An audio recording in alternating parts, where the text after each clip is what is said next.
Hi అందరికీ, welcome back to my channel Sriha Sandeep.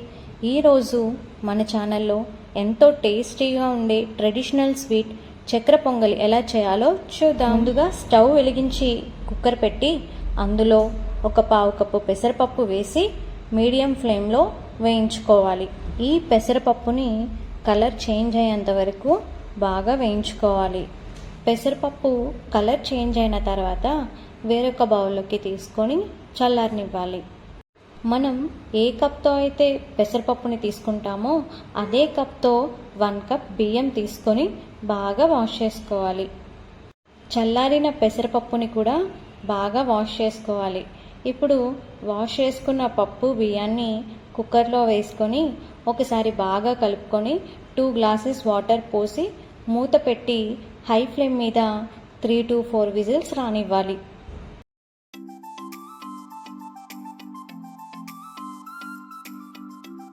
ఈలోపు మనం బెల్లాన్ని కరిగించుకుందాం. మనం ఏ కప్తో అయితే పప్పుని బియ్యంని తీసుకున్నామో అదే కప్తో 1 ఫుల్ కప్ బెల్లంని తీసుకోవాలి.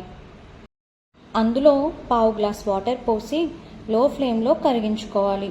చక్కెర పొంగలికి షుగర్ కంటే బెల్లం వాడితేనే రుచి, హెల్త్కి కూడా చాలా మంచిది. ఇంకా ఇక్కడ బెల్లం అయితే కంప్లీట్గా తీగపాకం రావాల్సిన పని లేదు. బెల్లం కరిగాక 2 మినిట్స్ లో ఫ్లేమ్లో ఉంచి చేతికి తాకితే కొంచెం స్టిక్కీగా బంకగా ఉంటే సరిపోతుంది.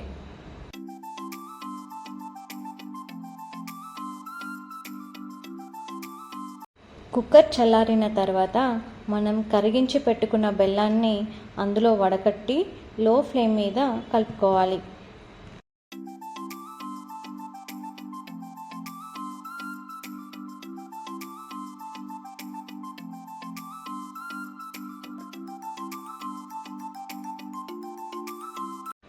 పక్కన ఇంకొక ప్యాన్లో 5 to 6 స్పూన్స్ నెయ్యి వేసి సన్నగా తరిగిన పచ్చి కొబ్బరి ముక్కలు వేసి గోల్డెన్ కలర్ వచ్చేంత వరకు బాగా వేయించుకోవాలి.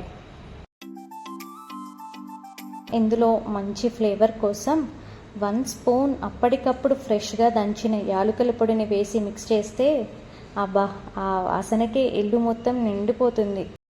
చక్కెర పొంగలికి ఈ కొబ్బరి ముక్కలే మెయిన్ ఇంగ్రీడియంట్. ఈ కొబ్బరి ముక్కలు కలర్ చేంజ్ అయిన తర్వాత అందులోనే జీడిపప్పు, కిస్మిస్ కూడా వేసుకుని బాగా వేయించుకోవాలి. ప్రెజెంట్ నా దగ్గర బాదం పప్పు ఉంది, సో అందుకే నేను జీడిపప్పు ప్లేస్లో బాదం పప్పుని వేసుకున్నా.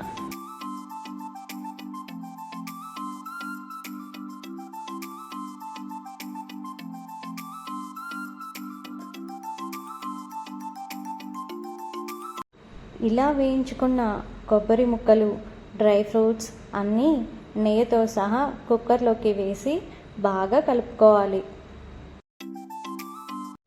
అంతే అండి, ఎంతో టేస్టీగా గుడి ప్రసాదం లాంటి రుచితో ఉండే చక్కెర పొంగలి రెడీ. మీరు కూడా తప్పకుండా ట్రై చేసి మీకు ఎలా కుదిరిందో కామెంట్ చేయండి. వీడియో నచ్చితే లైక్ చేసి, షేర్ చేసి, సబ్స్క్రైబ్ చేసుకోండి. Thanks for watching.